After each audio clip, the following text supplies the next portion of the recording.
చేసుకుని ఇదిగో ఈ రోజు నానా తండాలు పడుతున్నాను.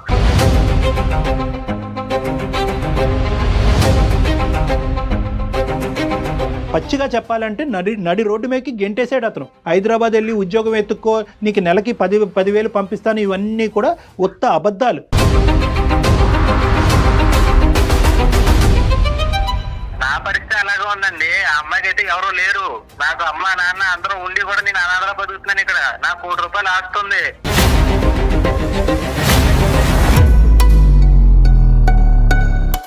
ఎన్ని రోజులు నేను ఇంకా ఆగాలి? ఎంతకాలం నీకోసం ఎదురు చూడాలి? పాప ఏడుస్తుంది ప్రకాష్, భయపడుతుంది. తులసి, నీ దగ్గర చాలా నాటకాలు ఉన్నాయి తులసి. నువ్వేదో అమాయకురాలు అనుకున్నాను కానీ నేను అనుకున్నంత అమాయకురాలు ఏం కాదు.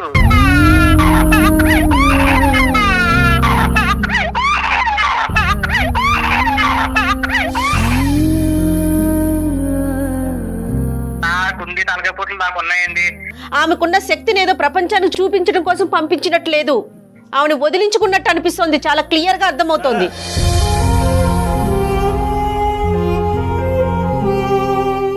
కుదిరినప్పుడు నేను వస్తాను. నన్ను ఇదిగో తులసి, నువ్వు ఎలా ఫోన్ చేసి ఇబ్బంది పెట్టు. ఆగు, నాకు పని ఉంది, నేను మళ్ళీ చేస్తాను. ఏ ప్రకాష్, ప్రకాష్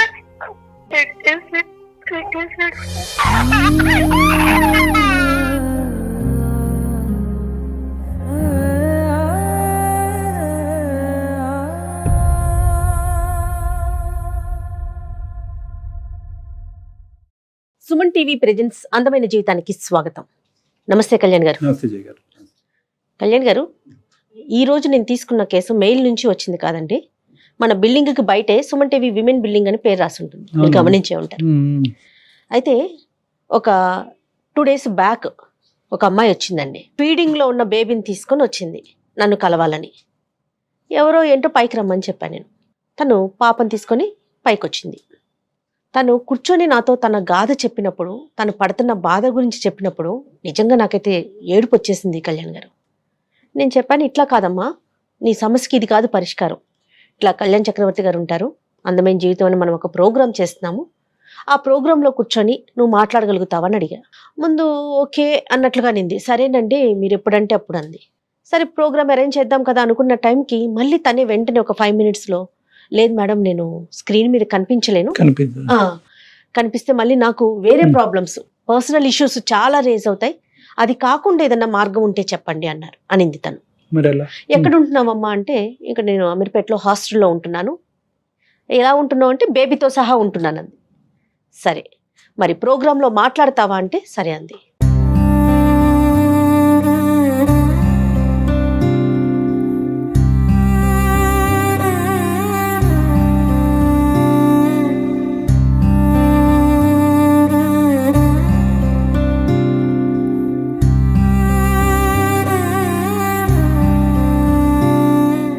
ఎందుకు వచ్చావమ్మా ఏంటని అడిగితే, తనకు ఒక జాబ్ కావాలని. 5 నిమిషాల్లో పాప గగ్గోలు పెట్టేస్తుంది. ఫీడింగ్ లో ఉన్న బేబీ అంటే 6 నెలల పిల్ల. మరి సరేనమ్మా, పాపని మరి ఎవరు చూసుకుంటారు ఏంటి, నీకు ఉద్యోగం అంటే తను చెప్పిన దాన్ని బట్టి నాకు ఏదో ఒక జాబ్ ఇద్దాం అనుకున్నా, ఏదో ఒకటి చూద్దాం అనుకుంటే పాప అసలు ఆగనే ఆగదు. చిన్న పిల్లలు కదండి, ఎట్లా ఆగుతారు? ఫీడింగ్ లో ఉన్న బేబీ ఎట్లా ఆగుతుంది? ఎవరు చూస్తారమ్మా అంటే, ఎవరు లేరు మేడం అంటది. సో మీతో మాట్లాడతానంటే ఒకసారి నేను టెలిఫోన్ లైన్ లోకి తీసుకుంటానండి.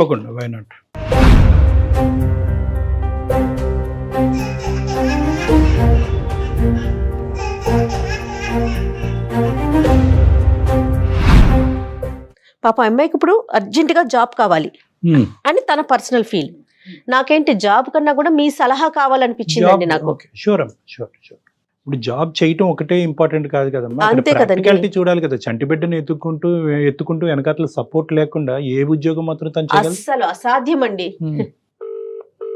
తులసి అండి పేరు.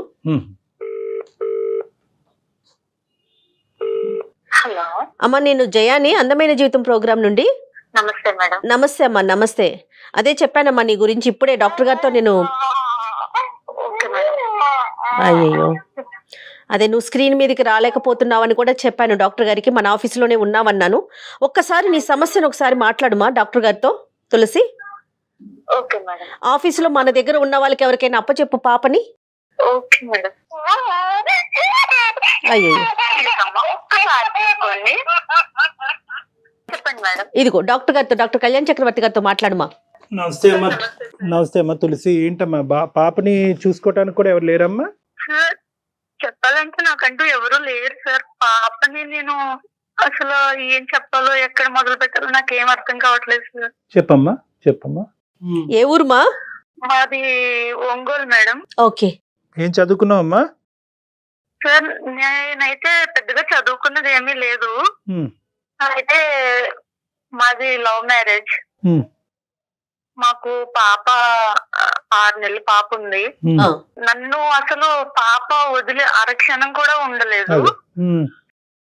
అయితే సార్ మా హస్బెండ్ అన్నారు, నాకు కొంచెం ఇబ్బందిగా ఉంది, ఊళ్ళో చాలా అప్పులు అయిపోయాను, నువ్వు వెళ్ళి ఎక్కడైనా కొంచెం వర్క్ చేసుకొని కొంతకాలం ఉండు, నేను తర్వాత జాయిగా వస్తాను. తర్వాత వస్తాడు. కాదమ్మా, 6 నెలల పసిపాపను పెట్టుకొని నువ్వు ఉద్యోగం చేయాలి, ఆయన తర్వాత వస్తాడు. చాలా చిన్న పాప. అసలు అతను ఏం చేస్తుంటాడమ్మా? జేసీపీలో చేస్తారు సార్, డ్రైవర్ చేస్తారు, అందులో వర్క్ చేస్తారు జేసీపీలో. ఆయనకి 25,000 వరకు వస్తాయి సార్. మరి నువ్వేంటంట, నువ్వు ఊరు వదిలి ఎందుకు రావాలంటే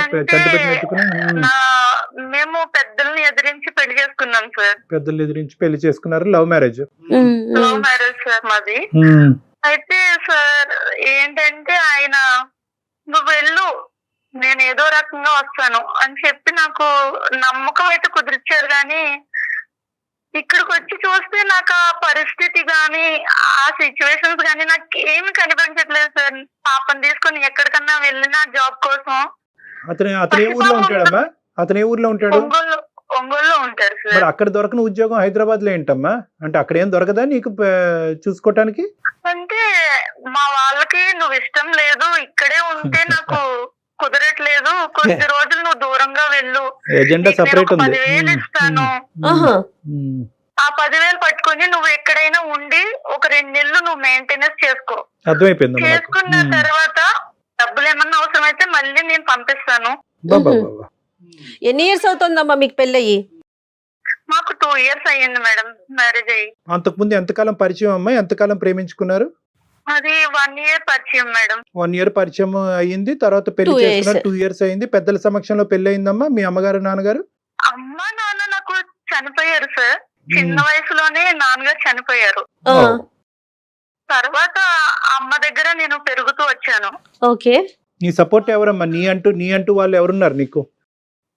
నాకంటూ ఎవ్వరూ లేరు. అసలు నా జీవితంలో ఎవ్వరూ లేరు. నేను అందరినీ కోల్పోయి అనాది కింద బ్రతుకుతున్న సమయంలో ఈయన నా జీవితంలోకి వచ్చారు.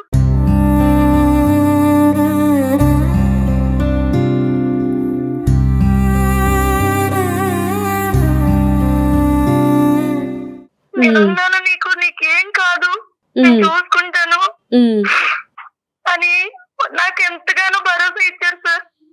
కానీ ఇప్పుడు ఆయన ఆ పరిస్థితి అసలు ఎక్కడ కనిపించట్లేదు నాకు.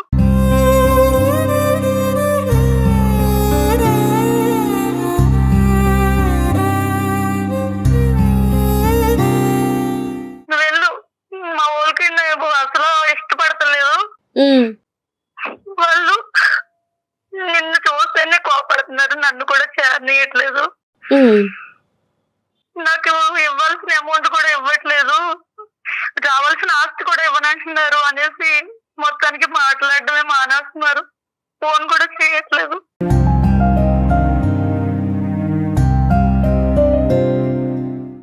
ఫోన్ చేసి అడుగుతుంటే నేను ఫోన్ చేస్తానంటున్నాను కదా, ఎందుకు నువ్వు ఊరికే ఫోన్ చేసేది, నేను చేస్తా కదా, ఎందుకు వస్తుమాలకి ఫోన్ చేస్తావు అని. నేను ఉద్యోగం గురించి పంపించాడా, ఇంట్లోంచి బయటకు తప్పించాడా? మీకు ఎలా అనిపిస్తోంది? మొదట్లో అయితే నువ్వు వెళ్ళు నేను వస్తానని నమ్మకంగానే చెప్పారు సార్. కానీ ఇక్కడికి వచ్చిన తర్వాత నాకు ఆ నమ్మకం, ఆ భరోసా ఏమి కనిపించట్లేదు. ప్రేమించి పెళ్లి చేసుకుని 2 సంవత్సరాలు కాపురం చేసిన తర్వాత ఆ మహానుభావుడు ఏం మాట్లాడుతున్నాడో నీకు ఈ పాటికి అర్థమై ఉంటుందమ్మా. అది నాకు ఆయన మీద అంటే నాకంటూ ఎవ్వరూ లేని సమయంలో ఆయన నన్ను చేరదీశారు సార్. అంటే నాకున్న ఒకే ఒక్క ఆధారం అతన్ని నేను ఎలా అంటే ఒక దేవుడిగా చూసుకుంటున్నాను సార్. ఎందుకంటే నా జీవితంలో అనుభవించిన కష్టాలన్నీ కూడా ఆయన వచ్చిన ఒక ఆడపిల్లని, నాకంటూ ఒక జీవితం ఉంది అని నేను భావించేలా చేశారు ఆయన. అదే భావించే వరకే, తర్వాత కార్యక్రమం జరగలే. సరే, ఇప్పుడు ఎంత డబ్బులతో వచ్చావమ్మా? ఎంత డబ్బులు నీ దగ్గర ఉన్నాయి? ఎంత పంపిస్తున్నాడు? 10,000 ఇచ్చారు సార్. 10,000 ఇచ్చి నెల పైన అయిపోయింది. నువ్వు పసిబిడ్డను తీసుకెళ్లి నువ్వు ఉద్యోగం చేయని అతను చెప్పినప్పుడు నువ్వు ఎలా నమ్మావమ్మా? గౌరవం ఏదన్నా అసలు అర్థం ఉందా? మేడం అయినా నన్ను ఫోర్స్ చేశారు, నువ్వు ఎలాగైనా ఉండు, నేను వస్తాను తప్పకుండా వస్తాను అని చెప్పారు. బిడ్డ కంఠం అనేది అతనికి ఆనందమా కాదా తులసి? మొదట్లో పాపని చాలా బాగానే చూసుకునేవారు సార్. అసలు ఈ మధ్య కాలంలో అసలు పాప ఏం చేస్తుంది, పాప ఎలా ఉందని కూడా అడగడం మానేశారు ఆయన. ఎవరు నడిపిస్తున్నారు? ఇతని సొంత తెలివితేటలా, బ్యాక్గ్రౌండ్ బ్రెయిన్ వాష్ ఏమైనా నడుస్తుందా? బ్రెయిన్ వాష్ అంటే సార్, మా అత్తయ్య వాళ్ళకి మేము పెళ్లి చేసుకునేది అసలు ఇష్టమే లేదు సార్. వాళ్ళు ఎలా అంటే, నువ్వు ఎందుకురా పెళ్లి చేసుకున్నావు, ఎందుకు నువ్వు అలాంటి అమ్మాయిని పెళ్లి చేసుకున్నావు, మేము వేలకు కట్నాలు ఇచ్చే వాళ్ళని చూస్ చేసేవాళ్ళం కదా, ఆ అమ్మాయి ఏం బాగుంటుంది, ముందు వెనక ఎవరూ లేరు, నీకేమన్నా కలిసి వచ్చిందా అమ్మాయి వల్ల అని ఆ అబ్బాయిని ఊరికే మైండ్ వాష్ చేస్తూ ఉన్నారు సార్ వాళ్ళు. పెళ్లి ఎక్కడ జరిగింది? ఎవరెవరు ఉన్నారు? పెళ్లి ఒక చిన్న గుళ్ళో జరిగిపోయింది సార్. ఎవరు లేరు, ఎందుకంటే నాకు అమ్మ నాన్న ఇద్దరు చనిపోయారు. ఆయన తరపు నుంచి వాళ్ళు ఎవరు ఇష్టపడతలేదు అనేసి చిన్న గుళ్ళో ఏదో సింపుల్ గా పెళ్లి చేసుకున్నాము. అతని తరపున ఎవరు రాలేదు, మీ తరపున ఎవరు రాలేదు, మీ పెళ్లికి సాక్షులు ఎవరు లేరు? ఎవరు వాళ్ళ తరపు నుంచి ఒక ఇద్దరు ఫ్రెండ్స్ మాత్రం వచ్చారు సార్. నా తరపు నుంచి అయితే ఎవరిని తీసుకురాలేదు. సరే చెప్పు, ఇప్పుడు ఏంటమ్మా ఇప్పుడు పరిస్థితి? మా సుమన్ టీవీ వరకు ఎందుకు వచ్చాం మొన్న? మీకు నేను ఇక్కడ ఏదైనా వర్క్ కోసమని వచ్చాను సార్. అసలు ఎలా చేస్తావు తల్లి? 10 నిమిషాలే పాప నిన్ను వదిలి ఉండదు కదా. ఉద్యోగం చేయటం అంటే మాటలా? ఎలా చేస్తావు నీకు ఎలాంటి సపోర్టు లేకుండా? అదే అర్థం కావట్లేదు మేడం.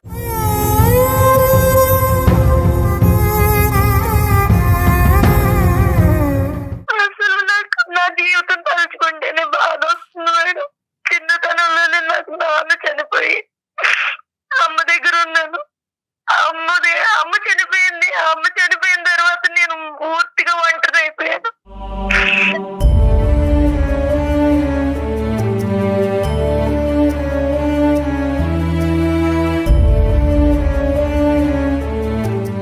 కాదమ్మా తులసి, మీకంటూ ఏమన్నా ఇల్లు వాకిలి అమ్మగారి మీ పుట్టింటి తరపున ఏమన్నా ఉన్నాయా తల్లి? నాకు బ్రదర్ ఉన్నారు మేడం. ఆహా. అయితే మాకు అమ్మ తరపు నుంచి ఒక హౌస్ ఉంది. బ్రదర్ వాళ్ళ వైఫ్ నన్ను అసలు చేరనీయట్లేదు. అక్కడ కూడా కట్ అయిపోయింది. అంటే నన్ను మాట్లాడితే ఎక్కడ నేను ఆ ఇల్లు రాయించుకుంటాను అని చెప్పేసి అక్కడ పాలిటిక్స్ పూర్తిగా అమ్మ చనిపోయాక నా మీద లేనిపోని నిందలేసి. అమ్మ ఎలా చనిపోయారమ్మా? అమ్మ ఊరు కోసుకొని చనిపోయారు. అయ్యో.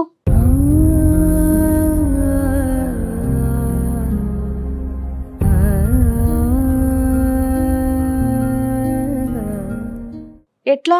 ఎందుకు? అనేక పెళ్ళయింది మేడం.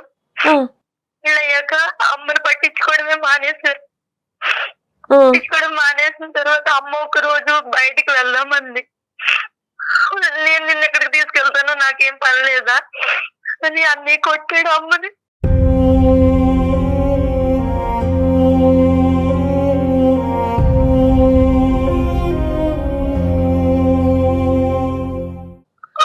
అది తట్టుకోలేక అమ్మ సూసైడ్ చేసుకుంది.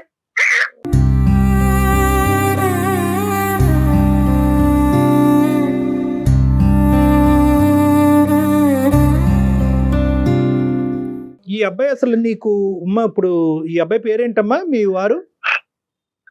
ఆయన పేరు ప్రకాష్. ప్రకాష్ కి నీకు అసలు ఎలా జరిగిందమ్మా పరిచయం? అంటే ఇప్పుడు నువ్వు మీ ఇద్దరేమీ క్లాస్మేట్స్ కాదు, స్కూల్ మేట్స్ కాదు, అసలు ఎలా పరిచయం అయింది? అతను ఏం చూసి నమ్మావు? వర్క్ చేస్తూ ఉండేదాన్ని సార్. ఓకే.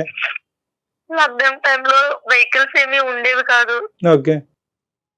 ఆ టైంలో నేను ఎక్కడికి వెళ్ళాలి, ఎలా రావాలి అనేది కన్ఫ్యూజన్ ఉండేది సార్ నాకు. ఓకే. అయితే ఆ టైంలో ఈయన నాకు రోజు లిఫ్ట్ ఇవ్వడం. ఈ లిఫ్ట్లతోనే వస్తుంది సగం ప్రాబ్లం.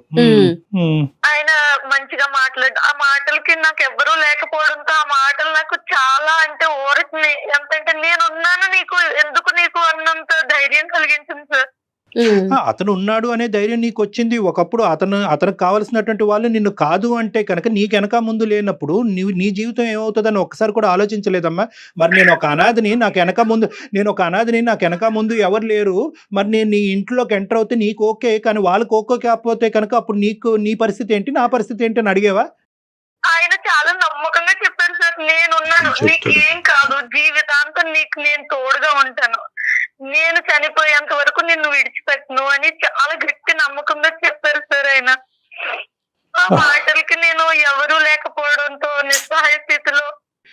ఇప్పుడు సడన్ గా అతను వచ్చినటువంటి మార్పు ఏంటి? ఎందుకు సడన్ గా బిడ్డ పుట్టగానే అతను ప్లేట్ ఫిరాయించడానికి ట్రై చేస్తున్నాడు? వాళ్ళ అమ్మగారు ఆస్తి ఇవ్వనని, ఆ అమ్మాయితో నువ్వు ఉంటే నువ్వు ఆ అమ్మాయితో కట్టుబట్టలతో నువ్వు బయటకు వెళ్ళిపో, నీకు నేను ఒక్క రూపాయి కూడా ఇయ్యను, నువ్వేం చేసుకుంటావో ఎలా బతుకుతావో నీ ఇష్టం అని చెప్పేసారు. ఇప్పుడు ఇది ఎక్స్పెక్టెడా కాదా? ఇప్పుడు ప్రకాష్ ఇది ఎక్స్పెక్ట్ చేశాడా? ఒకప్పుడు ఈ అమ్మాయిని తీసుకొస్తే కనుక ఈ విధంగా నా తల్లిదండ్రులు మాట్లాడతారు అనేది ప్రకాష్ ముందుగా ఎక్స్పెక్ట్ చేశాడా? ఎక్స్పెక్ట్ చేయనటువంటి అంశం అతను చెవి చూడటం వల్ల ఈ రోజు ఇలా మారిపోయాడా? నీకేమనిపిస్తుంది? ఆయన అప్పుడు అసలు అలా అనుకొని ఉండరు సార్, పర్వాలేదు మా వాళ్ళు ఒప్పుకుంటారు, నేను నీది ఒక గొప్ప క్షమాగుణం, నీకు నువ్వు అన్ని క్షమిస్తూనే ఉంటావు. సో నువ్వేమంటావు అంటే కనుక అసలు వాళ్ళ తల్లిదండ్రులు ఈ విధంగా రియాక్ట్ అవుతారని చెప్పి అతను అనుకోలే. అతను మంచోడే. ఇప్పటికి మీ ఆయనకి 100కి 100 మార్కులు వేస్తున్నావు, ఇంకా ఎక్కువే వేస్తావేమో. నాకంటూ ఉన్నది ఇంకా ఆయనే సార్. జీవితంలో నేను బ్రతుకుతున్నాను అంటే నా పాప కోసం. అంతేనమ్మా, కానీ డబుల్ గేమ్ ఆడుతున్నాడమ్మా. ఒక బిడ్డను కన్నా తర్వాత ఒక చంటి బిడ్డతో, పాలిచ్చేటటువంటి బిడ్డతో నిన్ను పచ్చిగా చెప్పాలంటే నడి రోడ్డు మీదకి గెంటేశాడు బిడ్డతో పాటు. ఉద్యోగం ఎత్తుక్కో, హైదరాబాద్ వెళ్ళి ఉద్యోగం ఎత్తుక్కో, నీకు నెలకి 10,000 పంపిస్తాను, ఇవన్నీ కూడా ఉత్త అబద్ధాలు. అమ్మా అసలు అతనితో మాట్లాడొచ్చు ఒక్కసారి? అతనేమనుకుంటున్నాడు? ఏమనుకుంటాడు దొంగడు? మీతో మాట్లాడితే మారుతారేమో అనే చిన్న ఖచ్చితంగా ట్రై చేద్దాం. అగ్రెషన్ చూపెట్టద్దు, కోపం చూపెట్టద్దు, అతన్ని నిలదీసేటటువంటి ప్రయత్నం చేయొద్దు. అవకాశం ఉన్నంత వరకు అతనికి బుద్ధి చెప్పి మీ ఇద్దరిని కలిపేటటువంటి ప్రయత్నం చేస్తాం. ఎందుకంటే ఇక్కడ నీతో పాటు బిడ్డ అన్యాయం అయిపోతుంది. ఒకసారి మరి అతన్ని కనెక్ట్ చేస్తావమ్మా, మాట్లాడతావా? ఒక్క నిమిషం సార్ మాట్లాడతాను. ఓకే. ఎంత ఘోరం అంటే నాకు అసలు అమ్మాయిని చూస్తే భలే ఏడుపు అనిపించింది కళ్యాణ్ గారు. డైరెక్ట్ గా చూసాను కదా, బుడ్డ పాప, చిన్న పాపని వేసుకుని వచ్చేసింది. అది ఇంకా ఏం చెప్తోంది, నా ఫీడింగ్ కాబట్టి సరిపోతుంది, అదే బాటిల్స్ గానీ అలాంటి అయితే నేను అసలు ఎక్కడి నుంచి తాగించగలను అడుగుతోంది.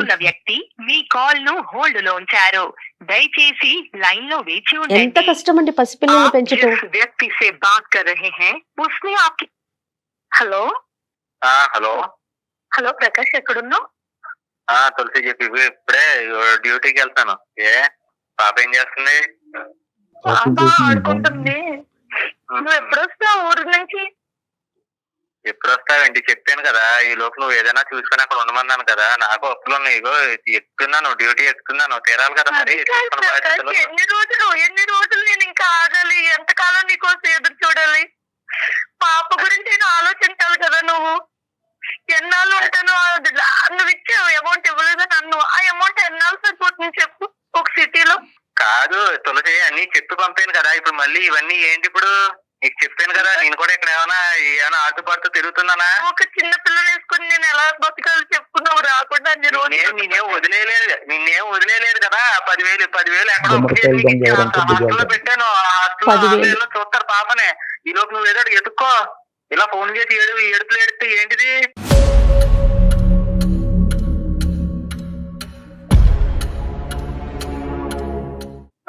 కావట్లేదు. అసలు పాప ఎంత గట్టిగా ఏడుస్తుంది తెలుసా, నాన్న అన్న అంటూ. అదేంటి తులసి, అన్ని చెప్పి పంపాను కదా, మళ్ళీ ఇప్పుడు ఇదంతా ఎందుకు?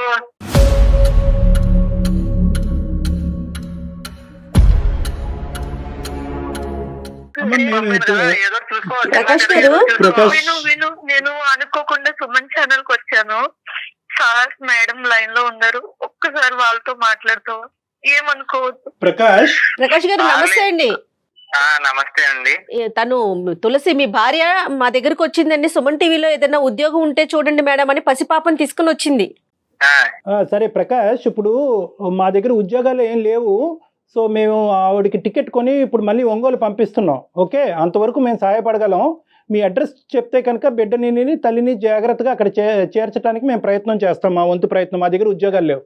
వెనక్కి పంపేయడం ఏంటండి? పోను ఇంకోటి ఏదైనా చూసుకుంటదండి అక్కడ, ఎందుకయ్యా? చూసుకుంటది. ఏంటి ఉద్యోగం చూసేదేంటి? చంటి పిల్లల్ని ఎత్తుకుని ఇప్పుడు ఉద్యోగాలు ఇక్కడికి ఎత్తుక్కోవటానికి హైదరాబాద్ రావాలా? మీ దగ్గర ఉద్యోగాలు దొరకవా? నిజంగా అమ్మాయి ఉద్యోగం చేయవలసినటువంటి అవసరం వచ్చిందా? నిజంగా ఉద్యోగం గురించి పంపించావా, వదిలించుకోవాలనుకుంటున్నావా? ఏంటి నీ ఉద్దేశం చెప్పు ప్రకాష్. తులసి ఏంటి ఇదంతా? ఏంటి నీకు ఆల్రెడీ నేను చెప్పి పంపాను కదా. ప్రకాష్ అర్థం చేసుకుని నేను ఇక్కడ జాబ్ కోసమనే వచ్చాను. సార్ అయితే నన్ను ఏంటమ్మా నీ పరిస్థితి అంటే ఇలా సార్ నేను ఇలా ఉన్నాను నా పరిస్థితి అంటే అవన్నీ ఎందుకు ఇప్పుడు? ఏంటి ఇప్పుడు ఆ పర్సనల్ విషయాలు చెప్పుకుంటే గానీ ఎవరు ఉద్యోగాలు ఇవ్వాలి? పర్సనల్ విషయాలు ఇది పర్సనల్ పరిధి దాటింది ప్రకాష్ గారు. చాలా మంచివాడు, నన్ను ఒక దేవుళ్ళ చూసుకున్నావు. నా జీవితంలో ఒక మంచి అదృష్టం అంటూ ఉందంటే అది నీ వల్లే అని చెప్తున్నాను వాళ్ళకి. ఆ అమ్మాయి ప్రకాష్ గారు ఒక్క 2 నిమిషాలు వినండి. ఈ అమ్మాయి మీ గురించి ఏమీ వ్యతిరేకంగా చెప్పలేదు. ఎవరు దిక్కుతోచినటువంటి ఉండేటటువంటి పరిస్థితుల్లో, అమ్మ నాన్న ఎవరు లేనటువంటి పరిస్థితుల్లో, సొంత అన్న కూడా ఆదరించినటువంటి పరిస్థితుల్లో పెద్ద దిక్కుగా మీరు మీరు ముందుకొచ్చి నమ్మించి పెళ్లి చేసుకున్నారు. మీ తల్లిదండ్రులకు కూడా ఎదురు చెప్పి ముందుకెళ్ళి పెళ్లి చేసుకున్నారు అనేటటువంటి ప్రతి అంశం గొప్పగా చెప్తూనే వచ్చింది. కానీ లాస్ట్ 6-7 మంత్స్ తర్వాత ఈ లాస్ట్ 6-7 మంత్స్ నుంచి ఎందుకో మీలో ఒక మార్పు వచ్చింది. ఈరోజు ఉద్యోగం అనేటటువంటి వంకతో నన్ను ఇక్కడ హైదరాబాద్ వరకు పంపించాడు. 10,000 పంపిస్తా అన్నాడు. చేతులు ఆరిగిపోతున్న డబ్బులు లేవు, చేతుల్లో దిక్కుతోచినటువంటి పరిస్థితి. నేను ఎలా బతకాలి? ఈ బిడ్డతో పాటు నేను ఎలా బతకాలి? నా పరిస్థితి అలాగే ఉందండి. ఆ అమ్మాయికి అయితే ఎవరు లేరు. నాకు అమ్మ నాన్న అందరూ ఉండి కూడా నేను అనాథలా బతుకుతున్నాను ఇక్కడ. నాకు 1 కోటి రూపాయలు ఆస్తుంది. కానీ ఎవరు మా ఇంట్లో నన్ను పురుక్కన్న హీరంగా చూస్తున్నారు. ఎవరు ఇంట్లోకి రానివ్వట్లేదు నన్ను.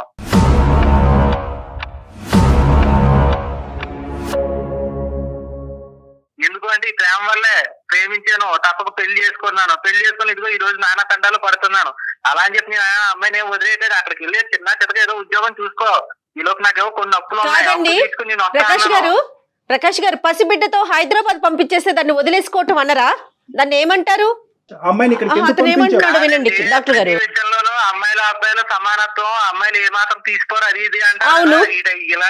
ఇలాంటి విషయాల్లో నిరూపించుకోవాలి. నేను కష్టపడుతున్నాను, తన్నే కష్టపడమనండి.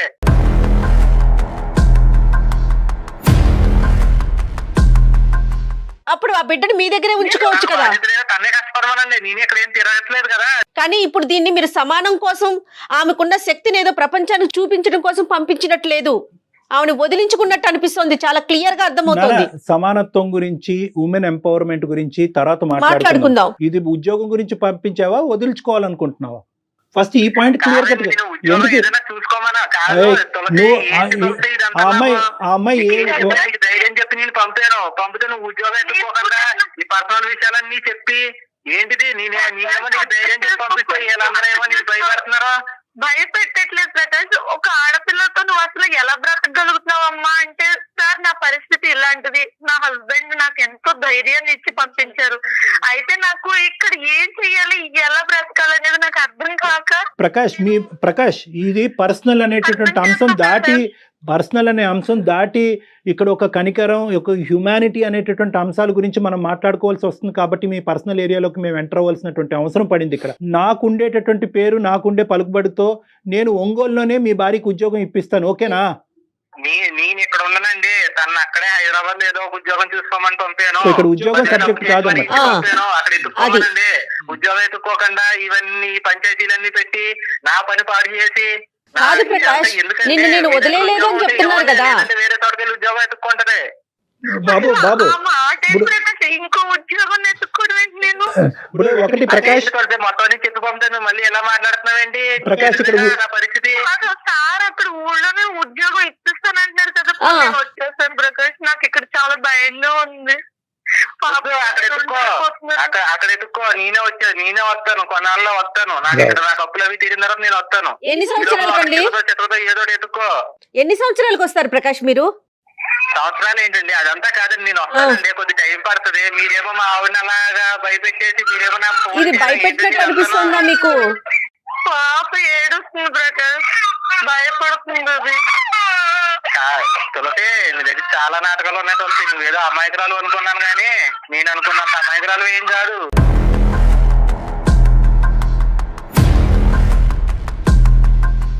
నీ వ్యూహాలు నీకు ఉన్నాయన్నమాట. అయితే నీ వ్యూహాలు నీకు ఉన్నాయి.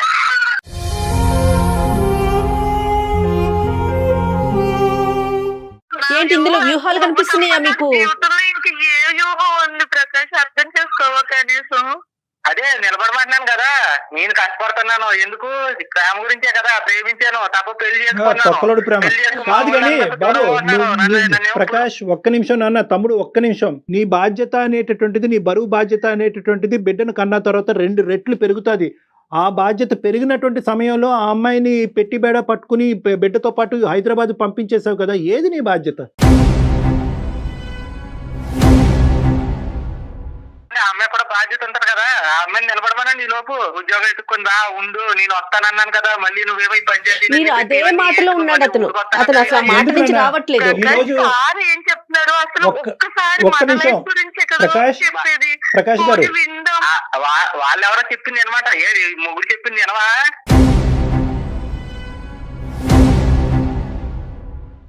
నేను ఏం చెప్పాను చెప్పు, అక్కడ ఏదో చూసుకోమన్నాను. ఇంత దూరం వచ్చాను. ఎత్తుకో మరి, ఉద్యోగాలు ఎత్తుకో ఇంకా మరి, చాలా పర్సనల్ విషయం మాట్లాడొచ్చు గురించి కానీ ఎందుకు అమ్మాయి ఇప్పుడు? జీవితం ఉద్యోగం అన్యాయం ఎత్తుకో, అవుతుందని ఉద్యోగం అనలేదు. ఏం ఎత్తుకో చేయాలండి ఎప్పుడు? అసలు సొల్యూషన్ ఈరోజు ఏంటంటే ఎత్తుకో, కానీ he has to take responsibility. Prakash ఎవరు చేరదీయట్లేదు, అసలు ఆదరణే లేదు నాకు. నిలవ నేడు లేకుండా అయిపోయినట్టు అయిపోయింది.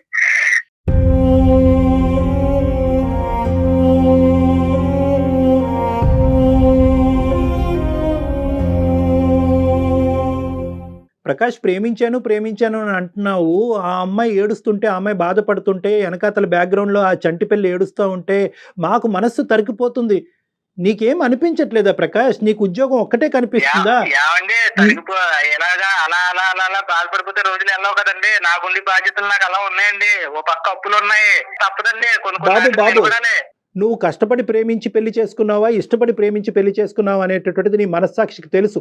మీ తల్లిదండ్రులు ఇలా తిరుగుబాటు చేస్తారు, నిన్ను ఇంట్లోంచి బయటకు గెంటేస్తారు, ఆస్తిపాస్తులు ఇవ్వకుండా చేస్తారనేది నీకు ముందు నుంచి తెలుసు. ఇదేం కొత్తగా తెలిసినటువంటి అంశం ఏమీ కాదు. నాకుంది తలకాయపోట్లు నాకు ఉన్నాయండి. ఇప్పుడు ఇవన్నీ ఏంటంటే మీ దగ్గర ఉద్యోగం ఉంటే ఇవ్వండి తనకే, లేదంటే లేదు. నీ తలపోటు ఒకటే ఉంది. ఆ అమ్మాయి ప్రాణాలు అరిచేతిలో పెట్టుకుని రోడ్డు మీద పడింది. నీకు ఓన్లీ తలపోటే ఉంది. తలపోటు కావాలంటే డోలో వేసుకో, అది కాదు. ఇలా విను, ఏం కాదు, మీరు అనుకుంటున్న అమాయకురాలు ఏం కాదు, తను ఏదో రకంగా బతకగలదు. ఆ అమ్మాయికి ఏం తెలివితేటలు ఉన్నాయన్నయ్యా? బిడ్డను పట్టుకుని నీ మాటను నమ్మి హైదరాబాద్ వచ్చిందనా, తెలివైందని అనుకుంటున్నావు? ఏంటి ఆ అమ్మాయి వెనకాతల మైండ్ లో ఉన్న మాస్టర్ ప్లాన్ ఏంటో చెప్పండి ప్రకాష్ గారు. మీ దగ్గర ఉద్యోగం ఉంటే ఇవ్వండి తనకి, ప్రకాష్ గారు. లేదంటే హాస్టల్ పంపేయండి. సరే, ఉద్యోగం ఇద్దాం. ఒక్క నిమిషం మేడం, ఉద్యోగం ఇద్దాం. ఎక్కడైనా ఏమైనా ఉంటే చూసుకుని ఎదుకో. ఇటువంటి అన్ని లేదు నువ్వు నాకు. ప్రకాష్, మేము చెప్పేది ఒక్క 2 నిమిషాలు వింటావా? చెప్పండి. మేము ఒక పని చేద్దాము. ఏదో మేము తల తాకట్టు పెట్టో ఏదో ఒకటి చేసి ఆ అమ్మాయికి నీకు ఇద్దరికి ఉద్యోగం వేయిస్తాం, ఓకేనా? ఇద్దరికి ఉద్యోగం వేయిస్తాం. నువ్వు వస్తావా ఇక్కడికి రేపు? నాకు టైం పడుతుందండి. ఎందుకు? టైం పడుతుంది. అలా కాదు, ఆ అమ్మాయి ఉద్యోగం చేసుకుంటది, నువ్వు ఉద్యోగం చేసుకుంటావు. నీ జీవితానికి సరితూగేటటువంటి ఉద్యోగం లేదండి. నా ఉద్యోగం కాదు కానీ తనకి ఏదైనా ఉద్యోగం ఇప్పించండి, తను చేసుకుంటూ ఉంటది. నాకు టైం పడుతుంది, నేను రావడానికి టైం పడుతుంది. దేనికి టైం పడుతుంది? అప్పులు ఇక్కడ నుండి తీర్చుకోకూడదండి.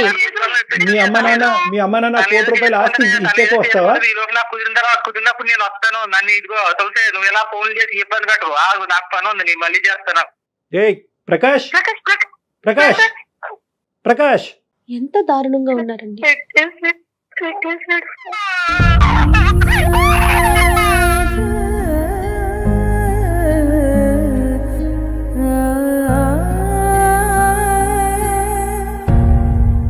నీ అమాయకత్వమే తల్లి, నీ అమాయకత్వమే. అది ఎంత క్లియర్ గా తెలుస్తుందంటే, ఇలా కూడా ఆలోచిస్తున్నారమ్మా. ఇంకా కూడా పసిపిల్లని తీసుకుని ఎవరైనా ఉద్యోగానికి ఆయన పంపించడం ఏంటి, నువ్వు వచ్చేయటం ఏంటమ్మా? ఏం నమ్మావు, ఏం పెళ్లి చేసుకున్నావో తల్లి. మనం ఇక్కడ క్లియర్ కట్ గా ఈ అమ్మాయి అసమర్థతని, ఈ అమ్మాయి వెనకాతలు ఎవరు లేనటువంటి దిక్కులేనితనాన్ని అతను ఉద్యోగం అనే అంశం చూపెట్టి బయట పంపించాడు. గానీ ఒకప్పుడు ఉద్యోగం అనే అంశం చూపెట్టకపోయినా కూడా, లేదు నేను ఏ ఉద్యోగానికి బయటకు వెళ్ళను అనే మాట ఈ అమ్మాయి ఆ రోజు ఎదిరించి అన్నా కూడా అప్పుడు పంపించేస్తాడు. తెలుస్తుంది కదా మేడం, ప్రేమ అనేటటువంటి కవింపుతో ఆ అమ్మాయిని అనుభవించాలనే ఆనందంతో ఈ విధంగా చేసి అవసరం తీరాక రోడ్డు మీద మానవత్వం అనేదే కనిపించట్లేదు. ఇంకా తన ఏం మాట్లాడుతున్నాడండి? సమానత్వం అంటాడు, కాసేపు ఆడమగ సమానం అంటాడు, అప్పులు అంటాడు. ఏం లేదు మేడం, ఇవేమీ కాదు.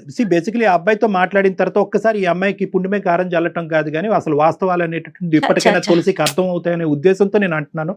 ఈ అబ్బాయిని ఎవరో బ్రెయిన్ వాష్ చేశారో, తల్లిదండ్రులు ఒత్తిడి పెట్టారో, ₹1,00,00,000 ఆస్తి ఇవ్వలేదో అనేది ఏది నాకు ఇప్పుడు అనిపించట్లేదమ్మా.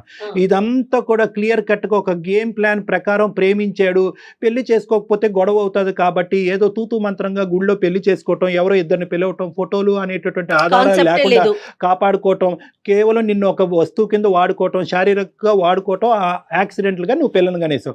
పిల్లను కనేసేటప్పటికి అప్పుడు అతనికి దిక్కుతోచినటువంటి పరిస్థితి వచ్చింది. ఇప్పుడు ఏదో వంక చెప్పి నిన్ను అక్కడి నుంచి బయట పంపించకపోతే కనుక అక్కడ ఏంటంటే ఇంకో పెళ్లి చేసుకునే దానికి అవకాశం ఉండదు, ఆస్తి తల్లిదండ్రుల దగ్గరికి వచ్చేటటువంటి ఆస్తి ఉండదు అనేటటువంటి రకరకాల అంశాలతో ఉద్యోగం అనే పేరు చెప్పి నిన్ను ఇక్కడి వరకు పంపించాడు. సో ఇంకా ఇతను క్లియర్ కట్ గా ఇతను దొంగ వ్యవహారం అన్నది మనకి బ్లాక్ అండ్ వైట్ లో ఇక్కడ టోటల్ గా అతని నో ఏంటంటే మీరే తులసి, మీరు మీ పాప, అతనికి నో అంతే. అనుకోలేదు మేడం ఇలా.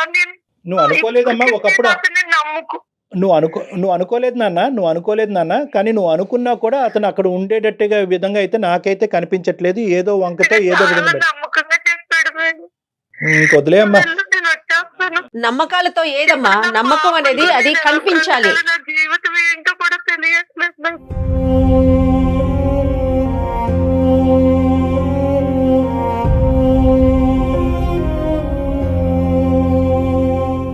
ఇప్పుడు మనం ఏంటంటే ఇది లీగల్గా వెళ్ళవలసినటువంటి అవసరం ఉందమ్మా.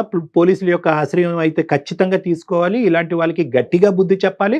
మంచిగా చెప్పడానికి ట్రై చేశాము, అన్ని ఆప్షన్స్ ఇచ్చి చెప్పడానికి ట్రై చేశాము. నీ అంగీకారం లేకుండా మేము ప్రయాణం చేయలేము, ఎందుకంటే లీగల్ మ్యాటర్స్, పోలీస్ మ్యాటర్స్ అంటే కనుక అది ఒక టైప్ ఆఫ్ యుద్ధం అది.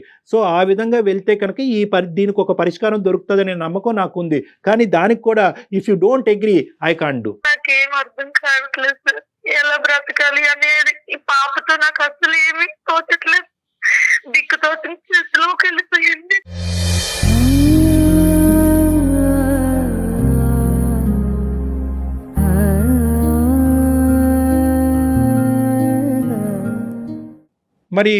మరి పోలీస్ పరంగా మనం ముందుకు వెళ్ళటం కానీ, లీగల్గా ముందుకెళ్ళి అతన్ని శిక్షించి, లేదంటే అట్లీస్ట్ అతన్ని ఒక భయపెట్టి ఈ విధంగా కేసులు పెట్టచ్చు, పడచ్చు, నువ్వు జైల్లోకి వెళ్ళొచ్చు, నువ్వే కాదు నీ ఫ్యామిలీ మెంబర్స్ అందరి మీద కూడా ఈ ఉచ్చు బిగించుకునే దానికి అవకాశం ఉంది అనే విధంగా అతనితో ఆ విధమైనటువంటి కౌన్సిలింగ్ నడిపించి నీకు దగ్గర చేసే ప్రయత్నం మేము చేస్తే అది నీకు ఓకేనా అమ్మా?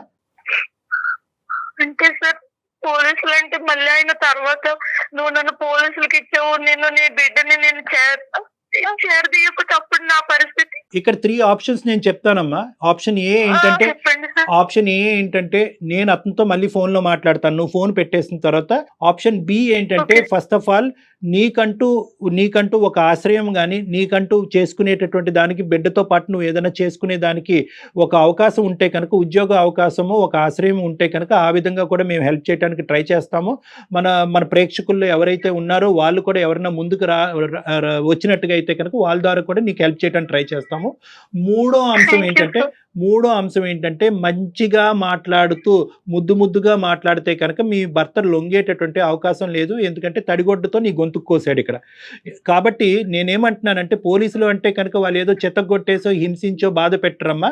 వాళ్ళు కూడా ఏంటంటే కౌన్సిలింగ్ ద్వారానే, ఎందుకంటే కౌన్సిలింగ్ ద్వారానే, ఆర్బిట్రేషన్, మీడియేషన్ ద్వారానే సాఫ్ట్ గానే ఇటువంటి సమస్యలకు పరిష్కారం చేయడానికి ఒక ప్రయత్నం చేస్తారు. బాబు నీ జీవితం ఇది, ఆ అమ్మాయి జీవితం ఇది, ఇలా అవబోతుంది, ఈ లేనటువంటి పక్షంలో అయినా కానీ నువ్వు మొండికేస్తే కనుక అప్పుడు నీ చట్టరీత్యా నీ మీద మేము ఇటువంటి స్టెప్స్ తీసుకోవడానికి అవకాశం ఉంటుంది అనే విధంగానే వాళ్ళు కూడా మాట్లాడతారు. అసలు మీరేమనుకుంటున్నారో చెప్పండి తులసి. ముందు అమ్మాయి ఒంటరిగా బతకలేదు మేడం, సమాజంలో పాపని తీసుకొని నేను ఒక్కదాన్ని బతకాలంటే అవ్వదు మేడం. చిన్నప్పటి నుంచి నేను ఒంటరిగా బ్రతికాను, ఆ బ్రతుకు మళ్ళీ నా కూతురికి కూడా వద్దు. అమ్మాయికి ఆప్షన్ ఇచ్చినా కూడా మనం ఇప్పుడు ఏంటంటే నువ్వు ఒంటరిగా బతకమను ధైర్యం.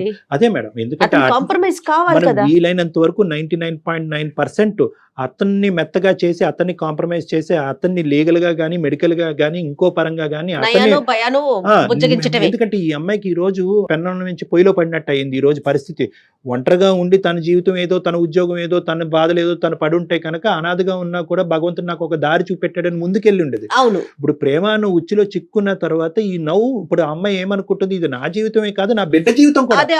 ఈ రోజు నేను కఠినంగా ఒక నిర్ణయం తీసుకుంటే కనుక నా బిడ్డకి రేపొద్దు నేను ఏం చెప్తాను, ఏ సమాధానం చెప్తాను? అమ్మ నాన్నేడి అంటే ఏమని చెప్తానండి రకరకాల ప్రశ్నలతో. ఈరోజు మ్యాక్సిమం 99.9% ఈ అమ్మాయి ఏ దారి అయితే ఎంచుకుందో, ఏ భర్తతో అయితే ముందుకు వెళ్ళాలనుకుందో ఆ దారే రెక్టిఫై చేసి మనం ఇవ్వాల్సినటువంటి బాధ్యత మనమే ఉంది. ఇప్పుడు ఇమీడియట్ గా తక్షణ కర్తవ్యం ఏంటంటే కనుక నీకంటూ ఒక బ్రతుకు తెరువు కావాలి కాబట్టి ఓకే, నీకు సానుకూలమైనటువంటి వాతావరణం, నీకు నీ బిడ్డకి సానుకూలమైనటువంటి వాతావరణంలో జయ గారితో ఇప్పుడే నేను అది మాట్లాడుతున్నాను. సుమన్ టీవీ వాళ్ళు కూడా నీకు ఏదో ఒక ఆశ్రయాన్ని ఇస్తారమ్మా, అంటే ఉద్యోగరీత్యా. Okay sir, okay, thank you అంటే సార్. ఇప్పుడు బిడ్డతో పాటు ఎలాగనేటటువంటి ప్రశ్న కూడా మేము ఇప్పుడు అదే మాట్లాడుకుంటున్నాము. అదే ఆలోచిస్తున్నాను కళ్యాణ్ గారు, ఎందుకంటే పసిబిడ్డ ఉమ్, ఖచ్చితంగా తల్లి పక్కనే ఉండాలి. ఉండాలి. టెలికాలింగ్ అలాంటివి నేను నేర్పించి చేయించగలను గానీ పసిపాపని ఏం చేయాలి, బిడ్డను ఎవరు కూడా- చూసుకుంటారు? బిడ్డను కూడా మనము ఇక్కడే మనం ఆ ఏర్పాటు కూడా చేద్దాం అమ్మా. ఏదో ఫస్ట్ ఒకటి చేద్దాం కళ్యాణ్ ఏదో గారు. ఒక ఉయ్యాలు ఏర్పాటు చేయటమో లేదంటే ఒక ఆయమ్మని ఏర్పాటు చేసి బిడ్డని ఎత్తుకోవటమో ఏదో ఒకటి చేద్దాంలేండి. సో ఫస్ట్ ఆఫ్ ఆల్ అయితే కనుక అదైతే మాత్రం మేము నిర్ణయించుకున్నాము. జీవితం అంతా రుణపడి ఉంటాను సార్. మీరు అలా చేస్తే. నీ సమస్యకు ఒక పరిష్కారం చూద్దామమ్మా. ఉద్యోగ పరంగా నీకంటూ సుమన్ టీవీలో ఒక అవకాశం ఉంది, సరేనా? నేను ఏదో ఒక జాబ్ నీకు చూసి పెడతాను. పాపను కూడా ఇక్కడే ఉంచుదాం. చాలా చాలా థ్యాంక్స్ మేడం. ఓకే అమ్మా, ధైర్యంగా ఉండు. ఒక ఆధారాన్ని కల్పించినందుకు. రైట్, ధైర్యంగా ఓకేనమ్మా, ఉండు తల్లి. జాగ్రత్త తులసి, మనం మళ్ళీ మాట్లాడదాం. ఓకేనా? Okay, thank you sir. Thank you. అది అనుకున్నంత సింపుల్ కాదు కానీ కళ్యాణ్ గారు, అంటే మ్మ్. ఒక జాబ్ అంటే పసిపిల్లని అంతే, వేరే ఎక్స్ట్రీమ్ ఇబ్బంది ఏముంది? సర్కమ్స్టాన్సెస్ కదమ్మా, ఎక్స్ట్రీమ్ సర్కమ్స్టాన్సెస్. తప్పదు. మనం కాకపోతే ఎవరు కాకపోతే లేరనే yes. పరిస్థితి వచ్చింది. మన దాకా వచ్చింది నిజంగా కాబట్టి ఆ అమ్మాయికి మనం దేవుడు ఎట్లెక్కిందండి ఆవిడ. మన దేవుడు కాబట్టి- దారి చూపెట్టాడంటే దేవుడు మన మెట్లు చూపెట్టాడని అనుకోవాలి. అంతే అంతే, ఏదో ఒకటి చూద్దాం. చేద్దాము. తప్పకుండా కానీ ఈ లోపు కనుక మీరు Yeah. వాళ్ళ హస్బెండ్ తో అండ్ వాళ్ళ బ్రదర్ తో అందరితో. వాళ్ళ ఫ్యామిలీతో నేను ఏ మాట్లాడతాను. రకంగా మాట్లాడాలో ఆ రకంగా మాట్లాడే తప్పకుండా ప్రయత్నం అయితే చేద్దాం కళ్యాణ్ గారు. Okay madam. రైట్ అండి, థ్యాంక్ యూ, నమస్తే.